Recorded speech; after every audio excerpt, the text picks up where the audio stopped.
Our national identity is molded by people coming to the United States looking for a fresh start, freedom, new opportunities, or seeking to escape conflict, persecution, or disasters.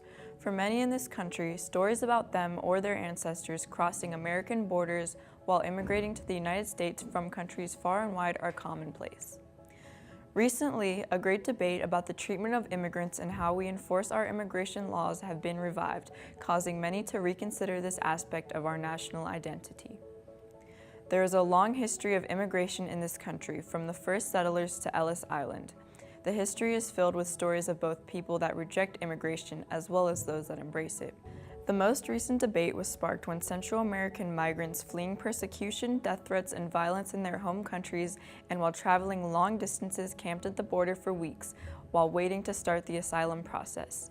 The migrants were also not welcome in Mexico, and in the past few months, the Mexican government has deported over 10,000 of them back to their home countries. The tipping point came on Sunday, November 25, 2018, when United States Border Patrol agents fired tear gas at the Central American refugees. This is a direct attempt to contravene international law and to prevent people from arriving at the border and requesting asylum as they are legally entitled to do. Americans are divided on this issue, with many criticizing these violent actions against a group of people who came to the U.S. for help and claiming there are more democratic ways to handle frustrated refugees in accordance with international human rights standards. This is a very divisive issue. I do not believe that every single member in the border control patrol system is actually what we hear on either side of the media, but I believe they have to be a little bit more compassionate towards the immigrants that they deal with. And yeah, of course, they have to uphold the law and everything, but in a more humane way. Well, I think we probably shouldn't treat people so poorly that are just trying to find a better life. Ever since 9/11, the U.S. has struggled to find a balance between protecting national security without compromising America's core values and beliefs of being a nation created and built by immigrants. We as a country, from the beginning of its founding, we're a country that's a melting pot.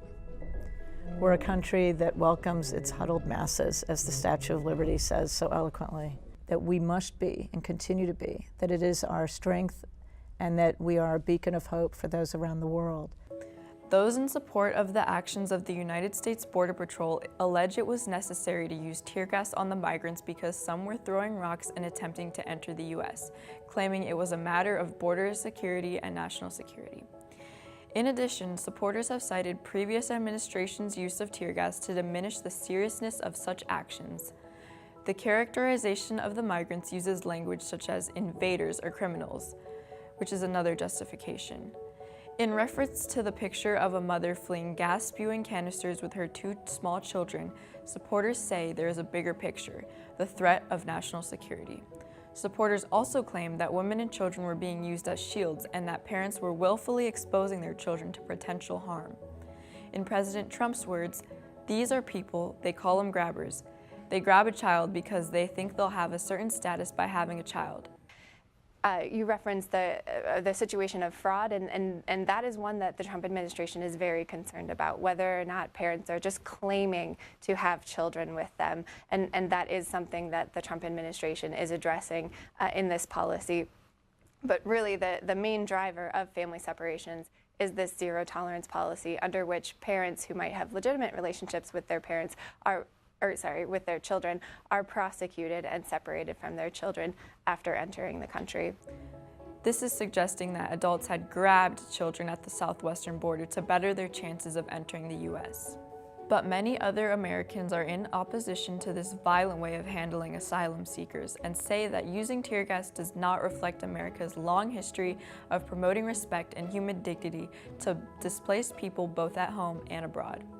Others say that though they may not agree with the way the immigrants tried to come into the country, shooting them with tear gas is a step too far and that there are other ways in which the situation could have been handled. Those against the actions note that seeking asylum is not illegal. In reaction to supporters saying there is a bigger picture, opposers say there is no bigger picture and that not one child should be gassed.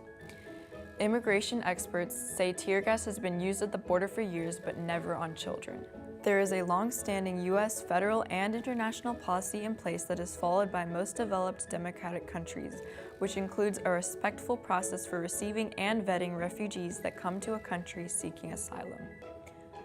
We believe the U.S. should acknowledge this instead of taking violent actions.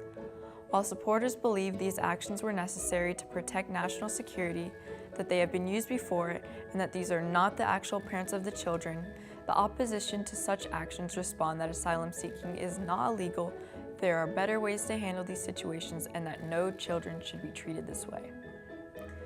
The U.S. government is adding yet another layer of pain to a group of children that have already experienced trauma in their home country and throughout their journey to the U.S.